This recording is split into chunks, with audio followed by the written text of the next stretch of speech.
দুষ্টময় তোমার ভক্তি উপযুক্ত তুমি হইছ উপস্থিত এই গুণজন ভক্তি পরীক্ষা করিবার বাবে তোমাক হইছে মোৰ অতিকে প্ৰয়োজন তেওঁ হইছে অৱন্তীৰাজ গৰ্ভুথান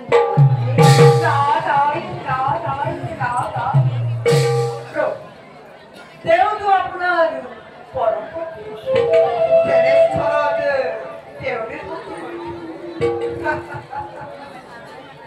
মই কিন্তু একোকে বুজিব নোৱাৰিম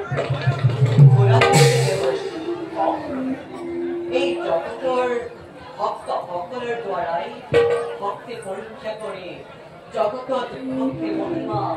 প্ৰকাশ কৰাই আমাৰ আৰু গুণাদেৱৰে কেৱল গৰুথেনৰ ভক্তি পৰীক্ষাই নহয় আৰু আছে এক মহান উদ্দেশ্য অশ্বপতি কন্যা সাবিত্ৰী গুণৰ মহিমা জগতত প্ৰকাশ কৰিব লাগিব কম শুনুত্ৰ কেনেদৰে ৰাজগণ আৰু সাবিত্ৰীৰ সতীত্ব গুণৰ উপকাৰ জগতত প্ৰকাশ গুণাতেন্তে দেৱৰীষী পৰীক্ষাৰ কথা অৱন্তী ৰাজ্যৰ হেমৱতী উত্তৰসেনৰ দ্বাৰা অৱৰোধ কৰি ৰাণী আৰু পুত্ৰ সহিতে বন্ধুলৈ খেলাই মনত অশেষ কষ্ট ভোগ কৰাবলৈ অশ্বপতি কন্যা সাবিত্ৰীৰ লগত পুত্ৰ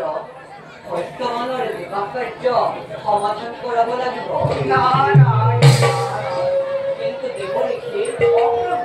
বিবাহৰ এবছৰ নহওঁতে অৰণ্যৰ মাজত সৰ্বদক্ষণৰ দ্বাৰাই সত্যবানক নিধন কৰাব লাগিব কিন্তু সাবিত্ৰী পতিত দেৱতাৰ প্ৰভাৱত ধৰ্মৰাজক পৰাভূত কৰে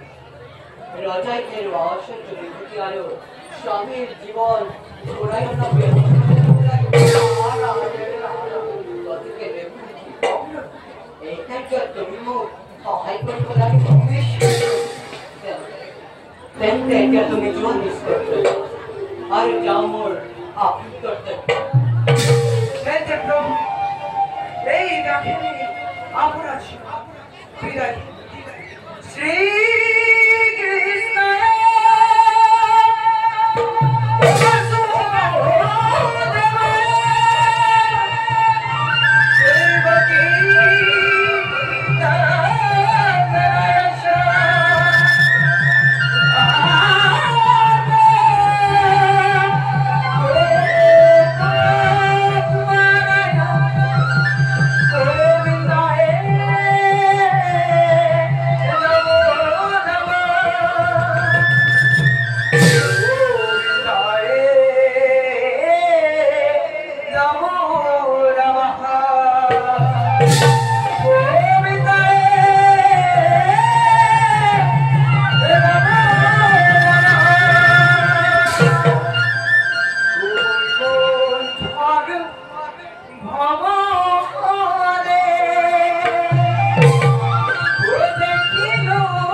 Raju